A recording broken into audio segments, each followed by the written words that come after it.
This is Gary with Nuwala Bee Company. I have my Hive Live conference shirt on today. Also have my Dirt Rooster hat on, who I saw at the Hive Live conference. It was nice to meet him, and it was a really good conference. Really enjoyed it. I wanted to show you some of the things that I bought there, and also want to start out just showing you what a basic hive unit is. And I've also built a bottom board and a screened bottom board today, and we'll see kind of the differences in those. So we'll just start taking it apart. This is your telescoping cover, and there is different type covers, but that's what I use. And then below it is an inner cover. Some people use them, some people don't. I do. I like the one with the circle, the hole in it, so that you can use it as a feeder also if you need to. And then this is a 10 frame box. I've only got a couple of frames in here. But I actually bought these frames at the Hive Live conference, along with the Premier Foundation that's in them. It's a triple coated foundation, and I'm really looking forward to using those this year.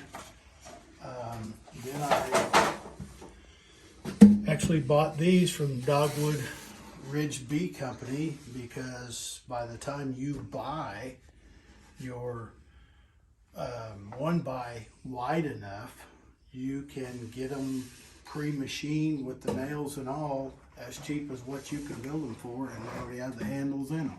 So that's a nice way to go. What I do build myself a lot of that will save you some money, I do build inner covers, because you can get shipping crates and things that do have the plywood in them, and you can build those yourself. They're relatively easy, which I'll go over at a different time. I did build these two bottom boards today. One is screened with a number 8 hardware cloth, and I actually just had a piece of 2x6 that I cut down. And what's good about your 2x6, and you can use a 2x4 or whatever you've got, but you can cut these at 2 inches wide and still have enough left to make your 3/4 by 3/4 rim around the outside that your box sits on. And you won't have enough to do your inches reducer, but you can always cut another piece out of scrap to do your inches reducer. So those are kind of the basic parts of a hive, and we'll start with the foundation of the hive first, which is the bottom board. And a lot of people use screen bottom boards, and I will leave some pictures at the end of the video that kind of show you the various sizes you'd have to cut. Kind of shows you the installation of everything, but it's real basic.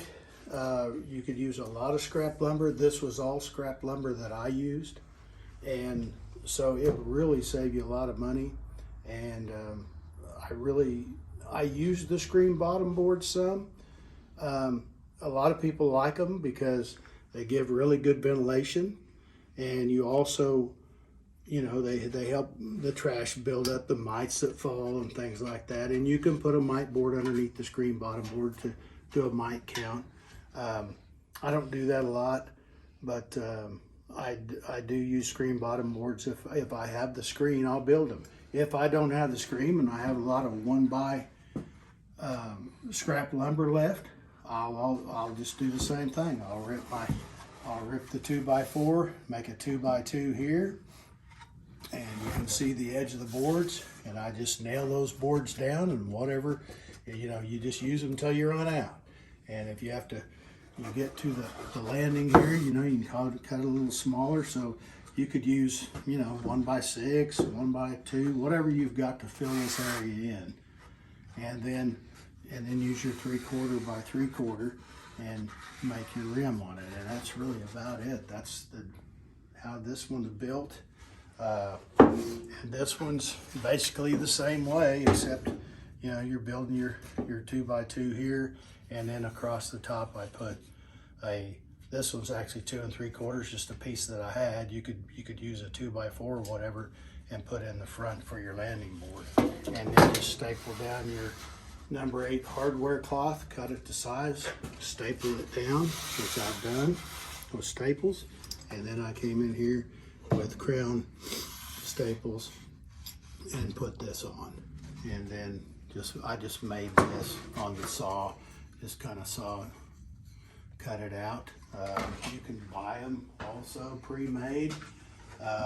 Most of the pre-made ones will have two separate sizes on them. It'll have a bigger side, and then you can turn it over for the smaller side. But whatever you want to do, but you can sure make them yourself. And all this basically cost me just the cost of the screen. And this one didn't cost me anything. So it's a good way to save some money. You can start with that. You can do your inner covers. I actually have made my own lids and bought aluminum coil at the store and bent over for the roof. I could do a video about that later on, and I'll show you some of those that I've done. But these are some of the basic parts, and we'll start there, and then the next time I'll bring up I probably have made a lot of these deep boxes. I don't know if I'll make any more this year, but I am going to make some nukes this year, so I'll show that. So anyway, I appreciate you. If you will like and subscribe, and it'll help me out, and I really appreciate you watching. Thank you.